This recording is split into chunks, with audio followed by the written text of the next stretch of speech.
আজকে যদি এমন একটা বিল তৈরি হয়, যে বিলটা তৈরি করবে একজন টিচারের বেতন কিভাবে, সেটা হচ্ছে যে স্কুলে পড়াশোনা ভালো হবে, স্টুডেন্টের রেজাল্ট ভালো হবে, সেই স্কুলের টিচারদের বেশি বেতন দেওয়া হবে।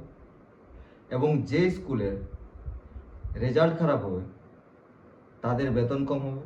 কারণ প্রত্যেকটা স্কুলে লটারি দিয়ে স্টুডেন্ট ভর্তি হয়।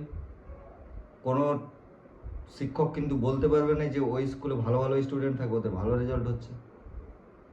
তাদেরকে তৈরি করার দায়িত্ব টিচারদের হয়ে যাবে। তাহলে টিচারদেরকে বাধ্য হয়ে ভালো স্টুডেন্ট তৈরি করতে হবে, ভালোভাবে পড়াতে হবে।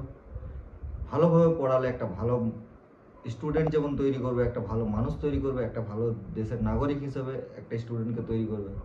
সব থেকে বড় কথা, আমাদের দেশের ভবিষ্যৎ ভালো তৈরি করবে।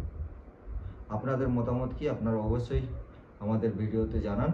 আপনার এই ইউটিউব চ্যানেল, আমাদের ফেসবুক যে পেজ আছে তা আপনারা ফলো করে রাখুন এইরকম আমাদের ইন্টারেস্টিং ভিডিও আলোচনা করার জন্য।